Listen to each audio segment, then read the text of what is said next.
Hi everyone, I'm Saleha and this is Chai, Chat and Community. This evening I'm chatting with Sheree Samy, who's standing for the local Victorian Council elections for the Keysborough ward, Greater Dandenong region. Hello Sheree, how are you? I'm good, Saleha. How are you going? Thanks for having I'm me over. good, pleasure. Um, Before I ask you questions like, why did you stand for elections? Can you tell us a bit about yourself, please? Yes, so I'm a migrant. We came here 17 odd years ago, and I'm a qualified architect, and my husband is in IT. So we both were busy working in our careers, and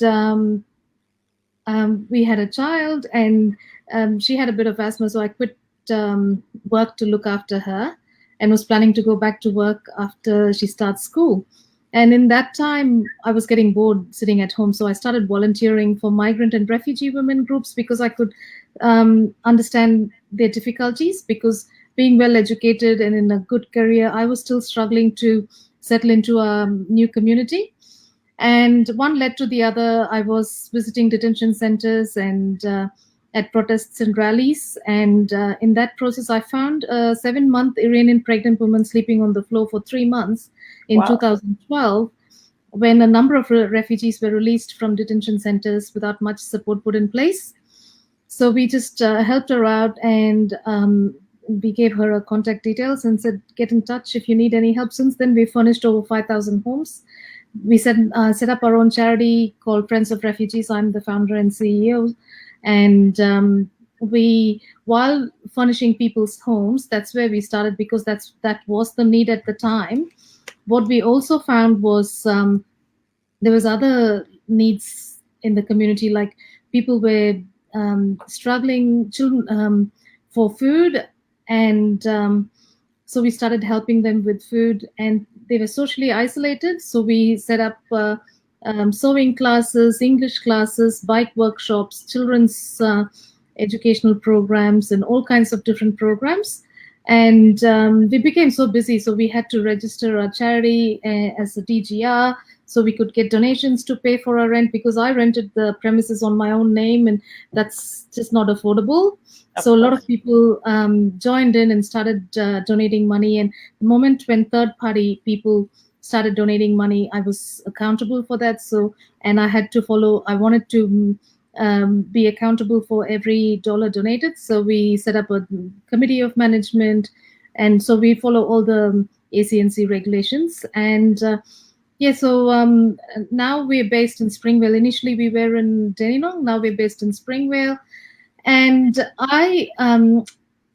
in 2012, when I was involved with the refugee women's group, there was an opportunity. I attended a training program by VLGA for women to enter local government. So I attended it, and they said, "Oh, it's all, there's no politics. You've been trained. Give it a go." And I thought, "Oh, this sounds exciting. Let me just try it." And only when I ran in 2012, I realized that the training is um, just like how children now learn algebra and don't use it day to day. Yes, So training is nothing compared to reality, and I learned absolutely. it. Yeah, and I learned it the hard way. I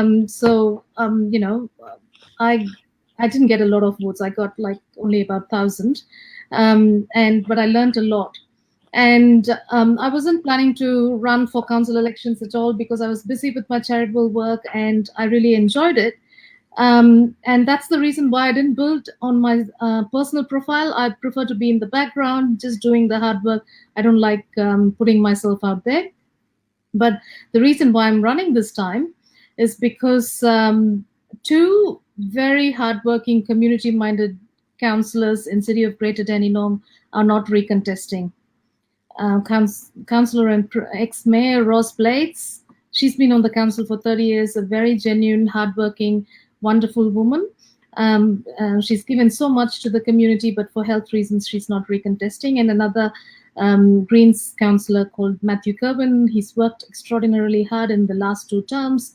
And I looked at the council, remaining councillors, and I thought we really don't have that kind of hardworking, fully committed, community-minded people. There are real estate agents, there are developers, there are people with business interests, and there are people with all kinds of different interests, but not 100% community-minded.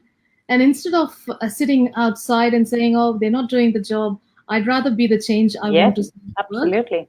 So although this doesn't fit my schedule because my work is already quite busy and all that, but I just thought if I didn't run, I would feel guilty forever thinking that, I didn't give it a go and that's why it's like this. So I just thought, okay, why not give it a go? That's all we can do. We can only try. Absolutely. Yes. And Absolutely.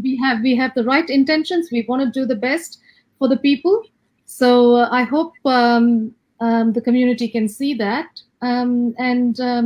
So I'm just doing my best. The rest is up to God and the community, I guess. Yes. I already have a comment. Thank you. Thank you, Sharmita. That's very kind. I wanted to ask you what made you interested in politics, but you've already answered that question for me. So other than your, working with refugee, what else, what kind of work have you done in the community? So I have been involved in the Dandenong Community Aid and Advice Bureau. I was a volunteer there for a number of years, and then I was invited to join the board. And then in 2014, I became the vice chairperson there. And then when Dandenong Community Aid and Advice Bureau merged with Springvale Community Aid and Advice Bureau, it's now called Southeast Community Links. I got involved with Southeast Community Links.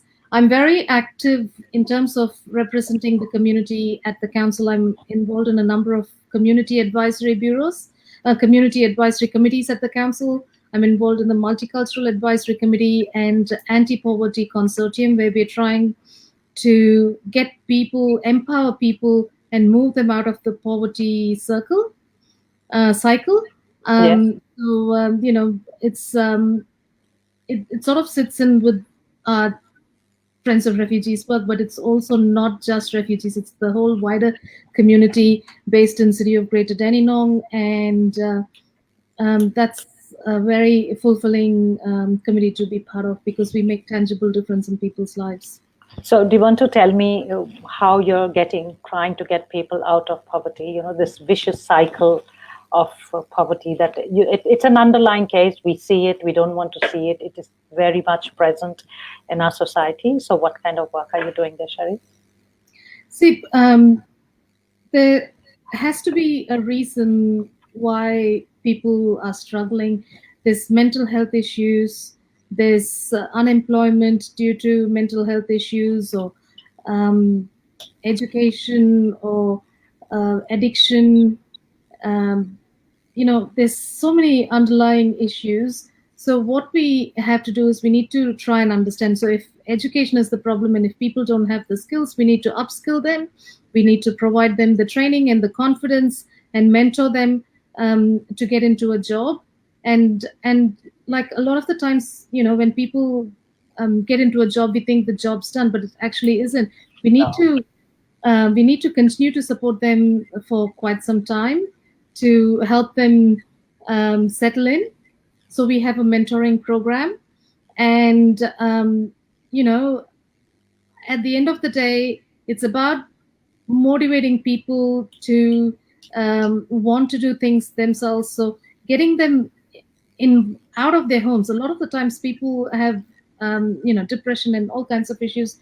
They isolate themselves, and that's where we need to run friendship groups, support groups, and things like that, where they come out and they see like-minded people and they see people thriving and succeeding, and then they go, okay, he or she's just like me, but look at them, they're doing well. I should, I can do it too. So it's like subtle ways of motivating them, and each person is different. Some people, you don't need to do anything. All you need to do is help them get into the door with a job and they'll be off. But there are different layers, like Yeah, particularly with women, we find that having young children is a factor where they're not able to go and work, and so they're stuck in that situation till they're able to till the children grow up. And yeah, so if they sing, a lot of single women struggle because of that. So we run programs where they can bring their children along and attend our programs. Okay. That's great. Thank you.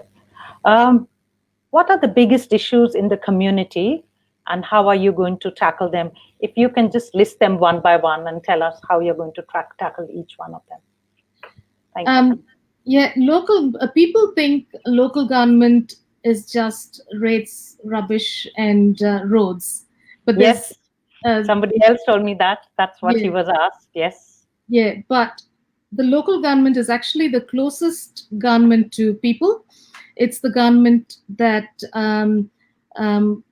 is involved with the local community organizations that actually then in turn support the people. Libraries and maternal child health centers and all those different programs are run through the local council. So in many ways, we have to get it right with the local council. We need to have people who understand the needs of the community. So I ran a survey, online survey, because we couldn't do knock and all that. So I ran an online survey, and the major thing that people in Keysborough were concerned about was crime and safety, because there's been a lot of break-ins, and yeah, Keysborough seems to attract a lot of break-ins. The second one was lighting in. So with a crime, the only way we can do is lobby the state government for more police presence and increase lighting in unsafe areas, and increase police patrol and presence. And also sometimes like crimes can be just naughty crimes by teenagers, so keeping them busy with youth activities, keeping them doing productive things. But yeah, so that's pretty much. And the neighborhood watch is very active, so particularly after the lockdown, I think everyone's planning to do a proper neighborhood watch patrol kind of thing. And the second one was lighting in parks and streets. So obviously that, we have to lobby the local government, if it belongs to the local government or the state government. And our people in Keysborough don't have their own library. So that was an interesting thing that number. That's really, so for now, wow. Okay, we just take it for granted that every council has it. Yes. Council has it. So, sorry, every suburb.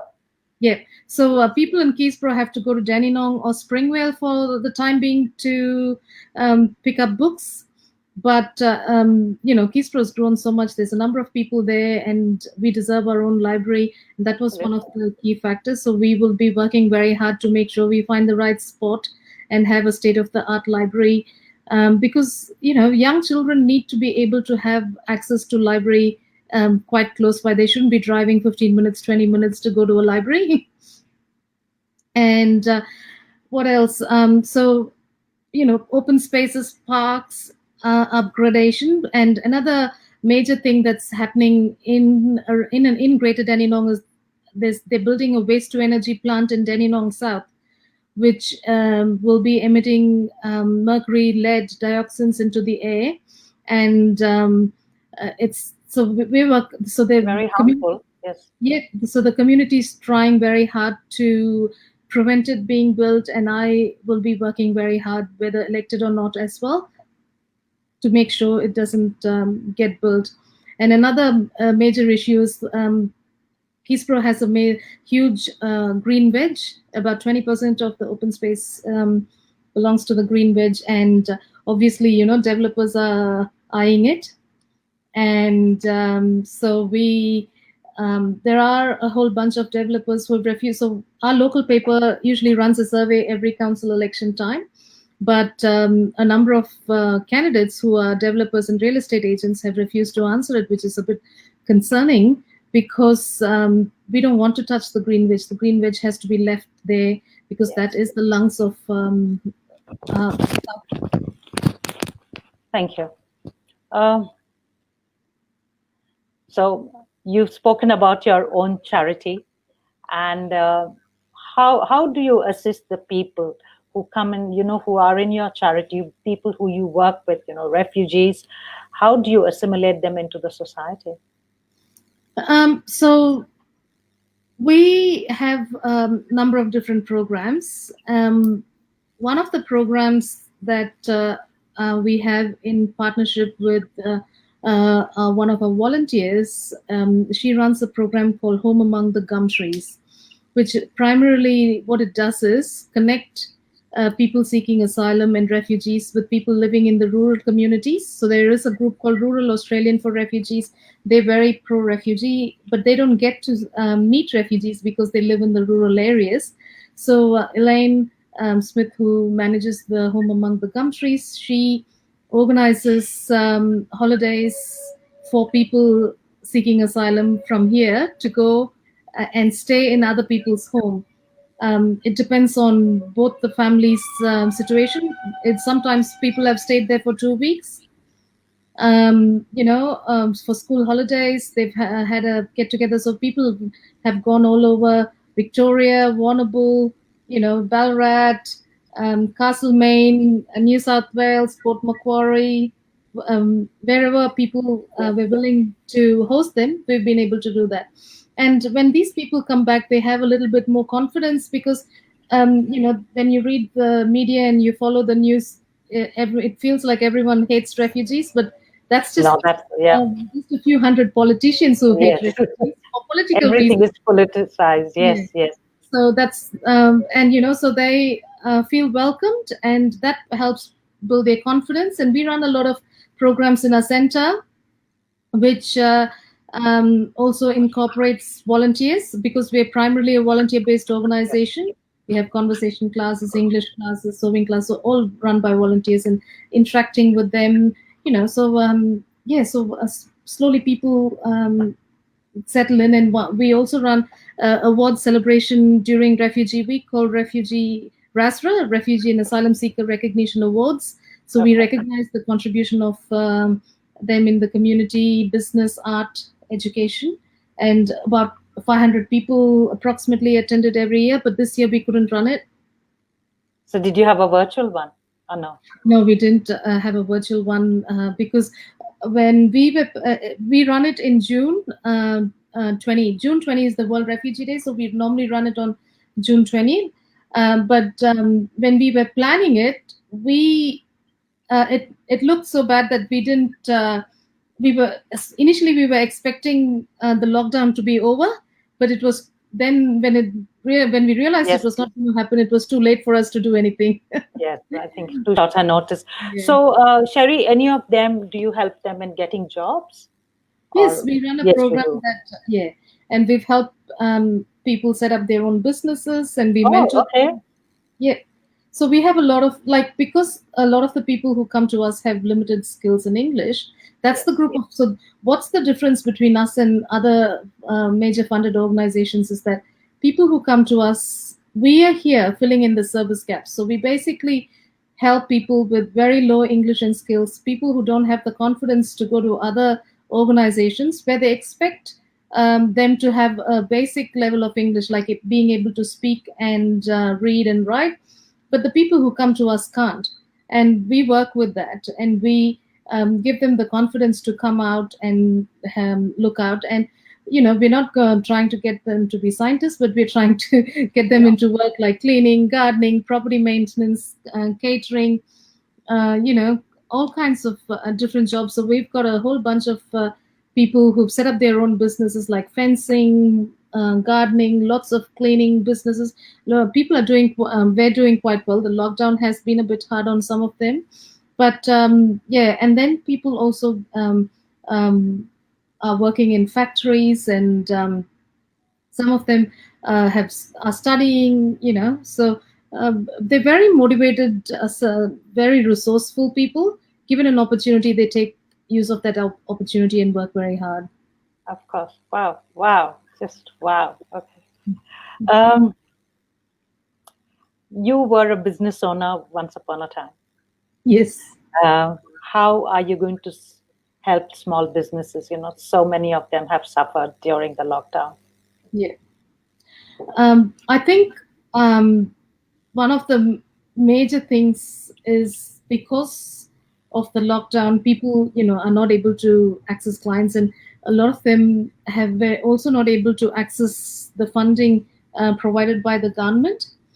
And in order for them to pick up again, because they've got very limited funds and they wouldn't have that much money for marketing and promotions and all kinds of different things, I think the council should run a business incubator program for small business owners, where because the council has a lot of staff that are very skilled, and they could share, like, volunteer an hour or 2 hours a week to for this project. And the council also attracts a lot of skilled volunteers, because people like to say, I'm volunteering for the council. They don't like to say, oh, I'm just volunteering for the small charity. They like to say, I'm volunteering for the council. So they actually attract a lot of skilled people. And so it's, if the council gets involved, it'll be quite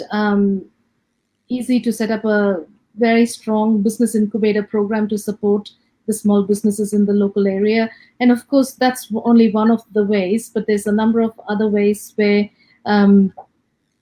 business grants and helping people to apply for those grants, and workshops, and business meetings and things like that. There's just once the lockdown is once we've completely eradicated the virus, there's so much we can do to get people back on their feet.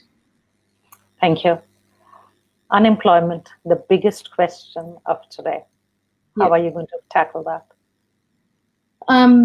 So we, as I said, we run a very small program for the unemployed, but the whole thing is finding job opportunities.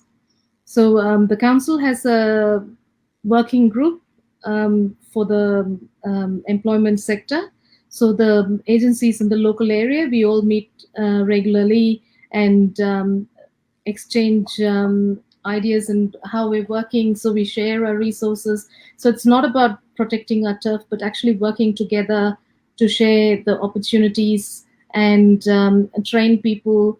And there's going to be, I'm pretty sure we can expect a lot of investment from various levels of government that will produce jobs. So getting people trained and ready to be able to access those jobs would be the way to get them into employment.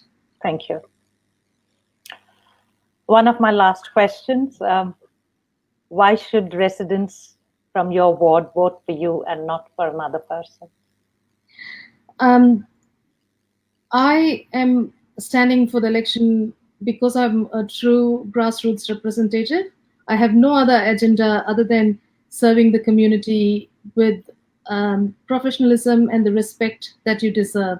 Because at the moment, if you watch the council meetings, you'll be so embarrassed for the childish behavior of people who are grandstanding, and it's unbelievable. What are these people don't represent us at all, and rather than saying I don't like what I see, I just want to go there and do the right thing. So if you vote for me, I'm just like one of you who am not happy with what we see, and I want to better things for us, and I want to be the person who can do that for you and for me. I wasn't going to ask you this question, but I have to. Two things that I am very passionate about is sustainability and mental health. Yeah. Can you tell me how you're going to achieve sustainability? I know you've talked about green spaces, but what extra are you going to do? And then on another note, mental health has, people have mental health issues has been on a rise during the lockdown period, Yeah. and many people are suffering. How are you going to get them out? Because there hasn't been a cure for this virus. We may not be in state 4 lockdown, but we may be in state 3 lockdown for the next 6 months. Who knows? Possibly, How yeah. will you get, yes, anything is possible. So, how are you going to get people out of this?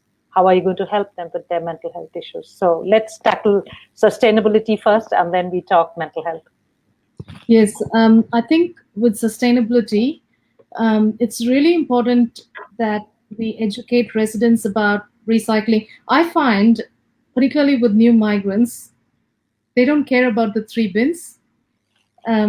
They just think the rubbish has to go out of my house. I don't And care the where. red bin it is. Yes. And it's so wrong. It's so wrong. We have to do the right thing at our own home first. Make sure each bin is filled correctly. It's the small things. It's just even one bottle going into the green waste Yep. is so I wrong. agree. Yes, I agree. Yes. So educating people about recycling, reuse is very important. Reduce wastage, and I think also with the way things are going, people setting up small gardens. I hate seeing the wastage of footpaths and lots of open spaces. I think we should have a lot of community gardens. People should be growing fruits and vegetables, like even like the trees on the streets can be fruit trees. So if homeless people and hungry people can get food, we have all the resources. We're just not using it optimally. I just think I would spend a lot of my time on these issues. Thank you. Mental health, Sheree. Yes, mental health is very close to my own heart because I know a lot of people who are really struggling, particularly around this time. It is very important that from when we move out of stage 4, sport and outdoor activities should play. We should be able to access those because that's one way of keeping ourselves active and busy, because I know a lot of people who play sport are so stuck at home and self-destructing because of that, because of bad habits that they're taking up because they're not able to do their regular sport. And I think with mental health, it's about getting them out of their own lockdown. Because I speak to a lot of people, you find that Victoria's in lockdown, and then you find people are in lockdown in their own rooms. It's about getting them out of their basically us checking on our friends, just checking to see how they're going. Just when people know there's someone there for them, they feel better. It's only the loneliness that affects Absolutely. people. Yeah, just keep in touch, check on your friends, check on your family, make them laugh. My new hobby is just being a comedian, doing my best to make people laugh. Laugh, laughter is the best medicine. Absolutely. Yeah. Absolutely. Thank you. Is there anything else you would like to share, Sheree, before I say goodbye? Yeah, I think before people cast their votes, please research every candidate, because what happens in elections is politicians, in particular career politicians, they stack up the votes with what you call as dummy candidates who will preference votes to them. So you have to Google each person to understand what they've done and what they've not done and make your choice. Do not cast your vote for dummy candidates, because their purpose is not there to win the election. They're there just to confuse you and take your votes away. Like, for example, in my ward, as soon as my incumbent councillor realized a woman from an Indian background is running, that's like called background, you can say, he stacked up the ward with 3 other women, another Indian woman, a Cambodian woman, and a Filipino woman. So he's breaking off my primaries from my other women. So if my primaries break, that means I have no chance of winning.